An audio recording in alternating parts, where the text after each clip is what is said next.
These are the Muslim prisoners of Omarska. In small groups, under heavy Serbian guard, they are ushered into the canteen for their single meal of the day.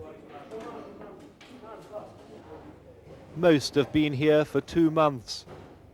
They say they don't know why, that they were rounded up from their homes. They were too frightened to talk about the way they have been treated and the conditions in which they have been kept. Conditions which have been hidden from the world, as the Serbs have denied access here to the United Nations and to the International Red Cross. Their prison is an old mining complex outside Banja Luka in northern Bosnia. In an office above the canteen, the camp commandant and a spokeswoman for the local Serbian authorities said they had 2,500 of what they called internees, who were being interrogated as possible Muslim fighters. No, this is not the camp, this is the center, the transit center. Omarska and Trnopolje, both the centers, not camps.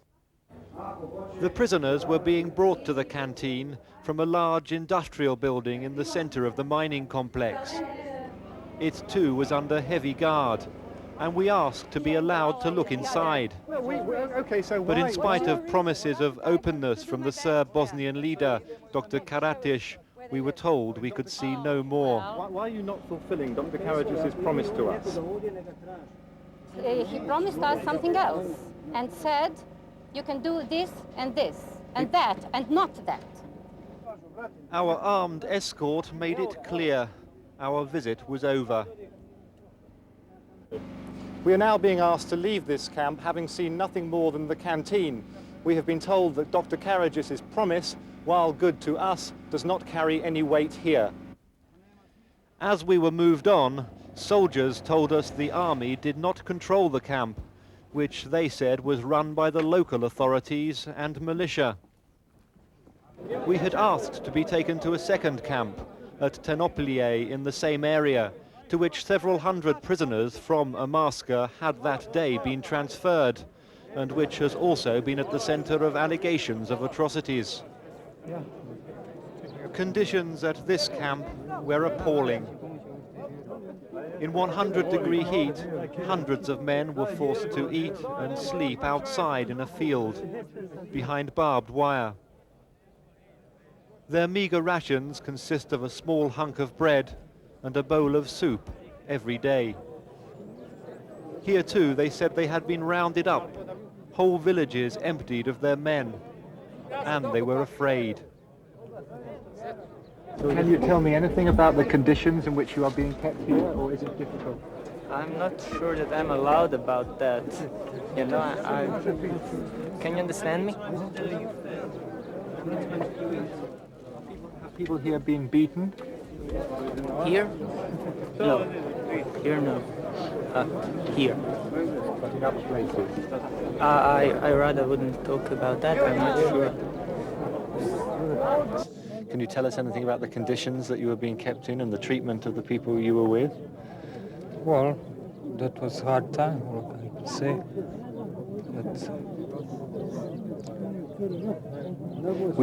We heard stories of people being beaten and people disappearing. Did that happen? Well, I can't say much about that. We just came here From another camp? from another camp, and we didn't know what's the condition here. We accept a little bit more better, What was like a breather. What was it like before? It was terrible. One of the prisoners asked us to check on him in several days' time to see that he hadn't been punished for speaking to us. And away from the camera, there were allegations of routine beatings and executions. Several prisoners told us of retaliatory killings. One instance in which they claimed 150 of their fellow prisoners had been killed following the death of 10 Serbian soldiers in a Muslim village. We were told people had been beaten to death, and we were asked to smuggle a film out of the camp. The pictures show severe injuries, apparently as a result of beatings.